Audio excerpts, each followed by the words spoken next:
Good Tuesday, everyone, and welcome to this edition of Conversations Daily News. I'm your host, Cyrus Webb. Glad you all could join us once again. We have your news headlines coming up on this Tuesday. We have the Truth of the Day with Mary Ellen Ciganovich, and today in Entertainment Spotlight, you being part of my conversation with Tracy Ellen of Digital Marketing Supply, and she's the new producer of a new show called Heart to Heart that'll be seen on Facebook and YouTube.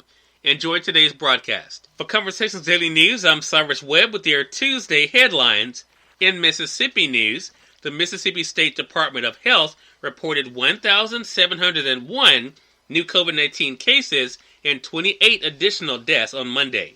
There have now been in Mississippi 208,089 COVID-19 cases and 4,634 coronavirus-related deaths in Mississippi since March. In more COVID-19 news, as the U.S. prepares to grapple with potential holiday COVID-19 surges, hospitals around the country reported more than 100,000 patients for the 26th day in a row. December has been a devastating month for coronavirus spread in the United States.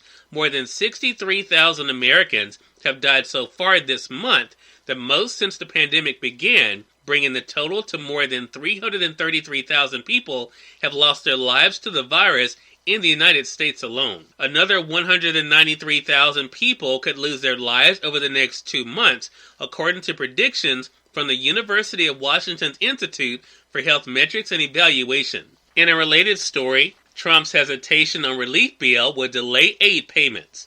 The $900 billion economic relief package that President Donald Trump signed over the weekend will deliver vital aid to millions of struggling households and businesses. Yet his nearly 1 week delay in signing the bill means that it will take that much longer for the financial support to arrive. The package that Trump signed at his club in Florida on Sunday will extend 2 unemployment benefit programs, providing aid to 14 million people that expired last week. It will also provide small business loans and up to $600 in cash payments to most individuals. In addition, it extends a moratorium on evictions for 1 month. The measure does not include aid for states and localities that are being forced to turn to layoffs and service cuts as their tax revenue dries up, a potential long-run drag on the economy. In more national news, bomber says to neighbor, "The world is never going to forget me." It seemed like a friendly chat between neighbors. Only after a bomb exploded in downtown Nashville on Christmas morning could Rick Laud grasp the sinister meaning behind his neighbor's smiling remark that the city and the rest of the world would never forget him. Laud told the Associated Press on Monday that he was speechless when he learned that authorities identified his 63-year-old neighbor, Anthony Quinn Warner, as a man suspected of detonating a bomb that killed himself, injured 3 other people, and damaged dozens of buildings. Laud said he saw Warner standing at his mailbox less than a week before Christmas and pulled over in his car to talk. After asking how Warner's elderly mother was doing, Laud said he casually asked, "Is Santa going to bring you anything good for Christmas?" Warner smiled and says, "Oh yeah, Nashville and the world is never going to forget me," Laud recalled. Laud said he didn't think much of the remark and thought Warner only meant that something good was going to happen for him financially. "Nothing about this guy raised any red flags," Laud said. "He was just quiet." Warner left behind clues that suggest he planned the bombing and intended to kill himself, but a clear motive remains elusive. In business news, U.S. stocks hit records after Trump signed $900 billion aid package. Stocks began the final week of 2020 with more gains on Monday, nudging the major U.S. indexes to record highs. The S&P 500 climbed 0.9%, powered by gains in technology, communication services, and consumer discretionary stocks. The broad rally came as investors welcomed the decision by President Donald Trump to sign a $900 billion coronavirus economic aid package. The Dow Jones Industrial Average gained 204 points, or 0.7%, to 30,404, a record high. And finally, in entertainment news, slow down? Never.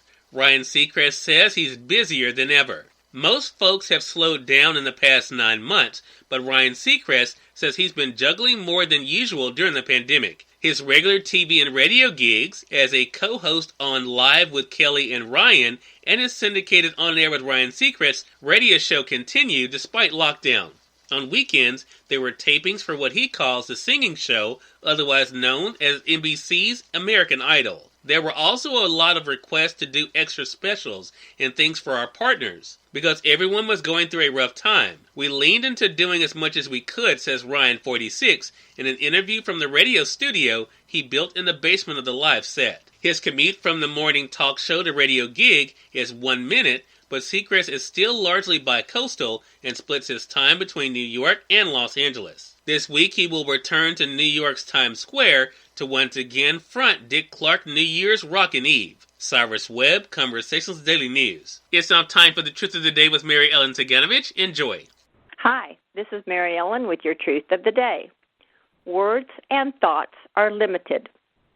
Your thoughts are limited to the vocabulary you have and your life experiences. The truth about life, about anything, is without limits. Truth simply is. Truth is not changeable or relative. You cannot hide from truth, for there is nothing to hide from. And you cannot defend truth, as there is nothing to defend. Truth is a simple statement.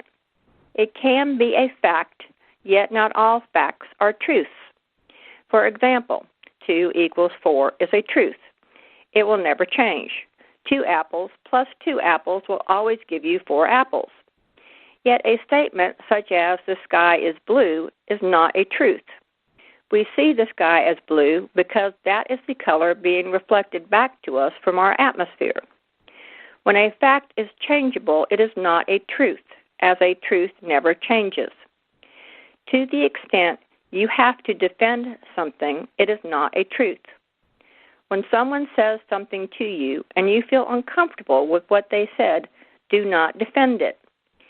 Sit with the uncomfortable feeling and understand the truth about yourself and what you need to learn. Today, take a truthful look at yourself.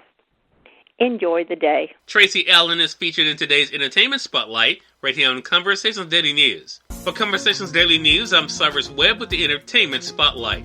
Recently, I talked to Tracy Allen of Digital Marketing Supply and the producer of the new show coming to Facebook, Heart to Heart, about her journey in dealing with marketing and video. Here's a bit of our conversation. You know, I've known you now for a few years, and it's been so interesting in kind of watching your journey and the work you've been able to do. And then, of course, we have mutual friends, which makes it even more cool. I want to talk about, what this journey's been like for you. What has it been like for you to kind of reflect on how this all began for you when it came to marketing and video, and now where you are today? Well, it's been pretty fascinating. It's an area that, as a child, watching, and I know I'm dating myself, but watching Bewitched as a little girl, I loved the job that Darren Stevens had working for the advertising agency. And I said, I want to do something like that, And I grew up and then I thought, no, I don't want to do that. But then somehow it came back to me in 2010 when I started creating videos. I went to an event and just saw all of these people out there trying to sell their products and stuff. And I just wanted to help the small business person. And I said, man, I bet these people don't have any video presence online. And so I started asking people, who are you? What do you do? And would you like to be on YouTube? And so I started doing that, and it just led me to creating my own show on YouTube called The What Do You Do Show, where I interview local entrepreneurs on who they are and what they do. And again, it was my way of helping them to have a presence online, a video presence online. So, that has been, what led me up to this point where now I don't have to go out with my camera and tripod and all of this here stuff. We're able to do things right online and live stream it and allow people to interact live right on the spot. So it's pretty exciting. Cyrus Webb, Conversations Daily News. Well, thank you all for tuning in to this edition of Conversations Daily News. We'll be back with you guys on tomorrow with more news, Truth of the Day with Mary Ellen Ciganovich, and of course your Entertainment Spotlight. Until then, I'm your host, Cyrus Webb, saying as always, enjoy your day, enjoy your life, enjoy your world. Thank you all for choosing Conversations Daily News today. Let's make it a great one.